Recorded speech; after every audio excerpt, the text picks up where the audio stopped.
सरकार को अचल करा सरकार को अचल करा ये दाबी को समस्ते आज समर्थन जनइछन्ति। ये आंदोलन को जदि कार्यकारी न करती प्रधानमंत्री तेबे आगामी दिन में आंदोलन को जोरदार करा दिबो।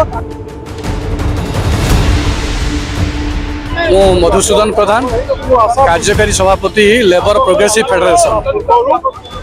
आज जो सारा भारत वर्ष जो आंदोलन डाकरा दि जाइए मोदी सरकार जो 44 श्रम कोड को 4टी श्रम कोड रे परिणत करछन्ति। से श्रम कोड प्रथम आमर दाबी ताकू उच्छेद करने